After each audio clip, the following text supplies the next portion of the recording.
Hey there, Marcus Bronzy here from How to Kill an Hour. Just thought I'd drop you a quick line to say, hey, thank you for supporting the podcast. Myself and the whole team really appreciate it.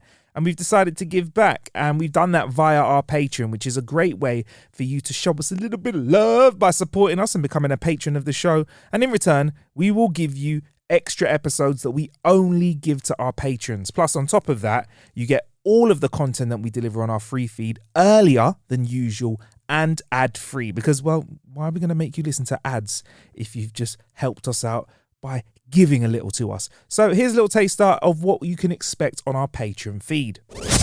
In 2020, it came to light that the US Navy had some patents that are on the side of weird, funky, and super futuristic. That sounds like the intro to like a house tune, innit? Weird, funky, and super futuristic. According to patents... According to patents filed by the Navy, it is working on a compact fusion reactor that could power cities and an engine that works using inertial mass reduction and a hybrid aerospace underwater craft. Right, hang on. I'm sorry to butt in already. What on earth are you talking about? Already I'm like, a compact fusion reactor? What on earth are you... Inertial mass reduction. Hybrid aerospace do you even know what you're talking about, or are you just reading something? I have no idea what I'm talking about. However, though, at the end of this podcast, I hope that we all have a slight understanding on what these are, Nick, all right? It sounds like a load of words that aren't meant to be next to each other. Someone's just banged them next to each other. I don't know whether that's on me, though. It's probably more of a reflection on me and my understanding of exactly what it is you're talking about. That was like me when they tried to put me in higher maths class at school. Yeah, I was like, yo, bruv, why didn't anyone tell me that this was just a German lesson? Because I don't understand what this teacher's saying. You know what I mean? He's like, AB equals over C. This is not English, bruv. What is going on? Funny story though. My maths teacher hated me. Probably because he didn't like the fact that I didn't understand it. And to him, he's a very intellectual guy. So he'd be like, obviously pi is this. And if you do this, A under B equals this. And in the brackets. And I was just like, bonjour. So he got really angry with me. So he used to like storm out in frustration sometimes into like a small office area. Yeah. So he'd be like, well, if you don't understand, just I'm going to leave you to work it out, guys. Like he's a bit like that. But he was kind of just trying to let us work things out together without him in the room giving the answers. So he'd step out. Bruv, this is old school, innit? I don't think they're allowed to do that now. But he'd step out. He came back in one day and he was absolutely livid with me because I could not stop laughing at him for the whole lesson whenever he spoke to the class. And as I started laughing, the other people in the class started laughing. And it wasn't because I was trying to be a smart ass or anything like that. He went into his office, Nick, to let us work out a question. When he came back in a few minutes later, he had a bit of chocolate on his face. Mm-hmm. So he'd blatantly just gone and like smashed a Penguin bar or a Snickers or something and then come back in and be like, anyway, so what's the answer, guys? I was like, bro, how comes you can eat in the lesson and we can't? So like as he was continuing the lesson, I was like, yo, is that chocolate on Sir's face? People were like, yes, Sir's got chocolate on his face. Anyway, digression over. So Nick. Digestion over. There we go. So because of the futuristic nature of these and the funky sounding words, these are being referred to as UFO patents. The war zone has reported that the Navy has had to build prototypes of some of this outlandish tech to prove it worked. More about that coming up, right? So who's the man behind all of this, Nick? It's a man called Dr. Salvatore Caesar Pice, all right? So, okay. The Warzone has proven that this man exists, right, with some research. Thank you, by the way, to the Warzone. Very extensive research. Pice exists. Pice is a man, right? So we can stand by that, Nick, okay? He's a real person. And at least on paper once, he's replied to a few of their messages. Again, more of that coming up too. Now, Pice has worked for a number of different departments in the Navy, including the Naval Air Warfare Center Aircraft Division and the SSP, the Strategic Systems Program. They love a good old acronym there, don't they? Yeah. The SSP mission, according to its website, is to provide credible and affordable strategic solutions to the warfighter, aka create solutions to use tech instead of soldiers in the fields. Advanced weapons would fall under that description, Nick. All right? I can just tell. It's like, God. Like, no. So, yeah, Pice is a real guy. Cool. Yeah. I don't dispute that. But I'm sure in, the since the beginning of time, I'm certain no man has ever lied or made up a story or chatted shit for banter or because they want attention. Pice could just be full of shit. You know what I mean? Pice could have just been smoking spice before, you know, before he started chatting about this stuff, because it just sounds like pice in the sky. You know what I mean? Oh gosh! Oh man! Oh man! Sorry, that's terrible. That's terrible. Wonderful, Nick. Wonderful. But so you're saying you're going to go with the classic Nick line of just make something up. See what happens. Yeah, everyone's doing it on the internet, Pice. Come on, bro. Like, you know, everybody's got a fabricated life on the internet. You can't carry on like this. You can't carry on only telling people the reality of your world. You need to pice it up a little bit, you know? Zhuzh the ting up, you know? Come on. So Pice is at a bar. Hey man, I just feel like I'm treading water at work, man. I'm a smart ass motherfucker, and they're not giving me anything, man. Why? What's going on, Pice? You know, I don't know why you're so American and I'm so not. But anyway, why are you so upset, bro?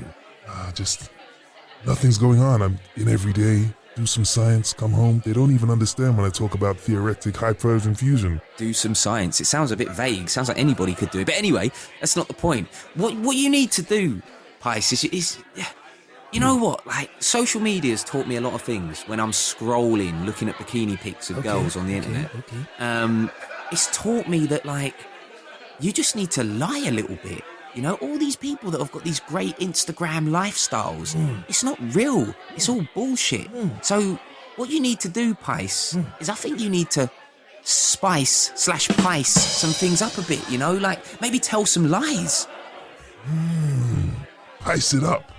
Pice it up, yeah. I mean, that could be your tagline. You know, everything's about brand nowadays. You know, people are brand crazy. You know, the Pice effect. You know, just like, this is what you need. You know, think about that incredible brand. Forget the science. Forget like saving mankind or going to space or finding out about aliens or if there's, you know, other galaxies out there with life on planets like ours. Forget all that shit, Pice. It's all about... Sorry, I'm drunk. I've been drinking too much. It's all about your brand. Okay, so that sounds nice. No, that sounds pice. Exactly. Now we're on the same page. I like that. Want another shot?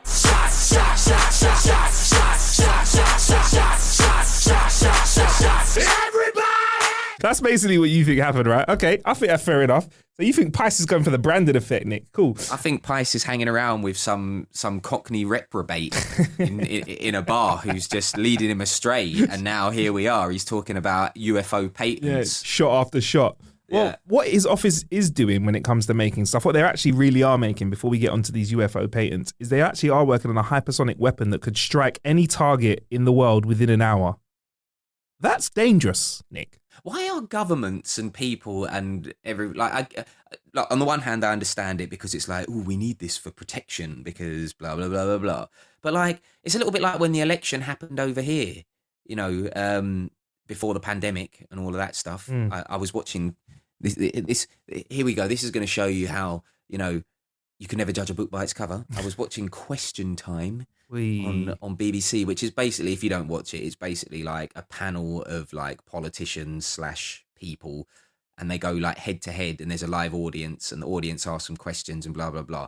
Pre-pandemic, the audience was in the building. Obviously now it's all digital and boring and crap. But anyway, like there was one guy, they were talking about, I think it was Brexit, because that's just dominated everything over here for so long, right? And they were talking about that, and then one guy put his hand up and he started asking about like, what are you doing to keep us safe though? What are you investing in the military? What weapons are you going to have? You've said you're going to get rid of weapons that are nuclear submarines and blah. And I'm like, are there normal people out there that really think like that?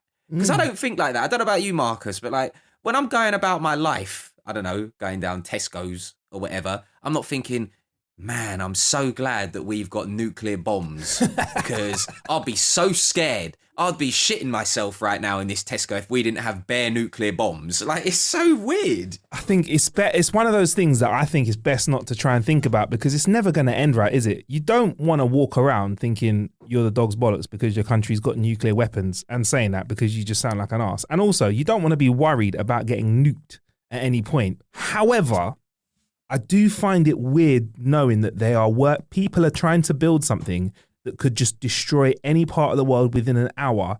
Yeah. And I think it's not, the old saying, guns don't kill people, people kill people. Rappers do. Oh, sorry, no.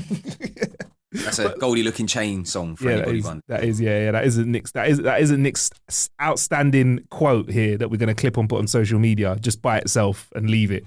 So like, bruv, I just think the fact that there's something like that being built, like at any point, I just think that the human error is what worries me about this. Like, I could just imagine they put somebody on patrol and, I could just imagine like imagine that you're the sergeant in a nuclear building, I'm the new guy, and you've left me to guard the button that you don't need to press. And then all of a sudden you hear like a rocket taking off in the background, and then Commander Nick, it's Private Bronze here. Can I just grab you for a moment? What's the Private Bronze? Calm down. What's the matter? It's a funny story. You might want to take a seat if you don't mind, sir. I know you're my commanding officer, but I recommend it. That button outside that you,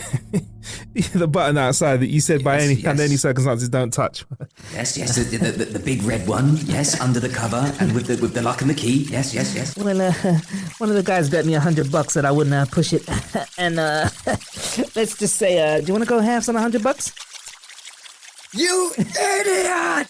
You should have at least got $200. Yeah, man. You should have got $1,000, man. Get me? I know people get more than that for putting cocks in chastity belts, but whatever.